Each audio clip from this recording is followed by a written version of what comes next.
Now, from Fox 43 News, a special presentation, Veterans Voices, honoring those who serve. A Topeka veteran's skills and bravery were recognized by his fellow servicemen, so much so that they included some of his stories in multiple books. Dan Garrett explains what this Vietnam veteran went through. Rod Willis served 2 tours in Vietnam when he enlisted after graduating high school. He has now retired but still spends his time volunteering here at the Combat Air Museum.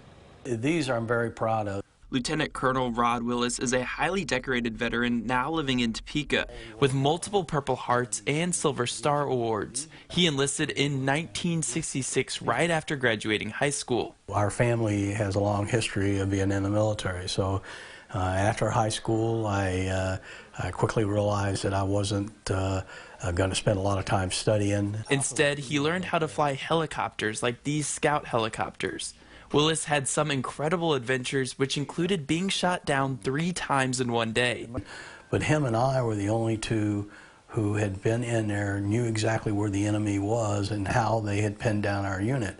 So sending somebody else in there would have been ludicrous. They would have probably been killed. These stories are documented in books like Arrow Scouts in Vietnam and Low Level Hell, which is written by his friend and serviceman Hugh Mills. Kevin Durello is the director of the Combat Air Museum in Topeka, where Willis volunteers. He says he had no idea the impact Willis had in the war until recently. He and another gentleman who lives in Kansas City revolutionized the way Aero Scouts worked in Vietnam. The work they did has carried on to today. Willis dedicated his life to service and says he wouldn't have it any other way. So if you could do it all over again, would you? Exactly, yeah.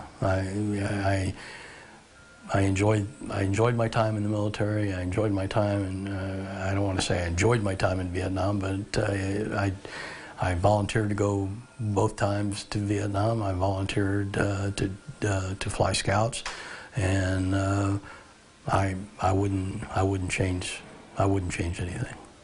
But after 26 years of service, Willis says he is enjoying his retirement.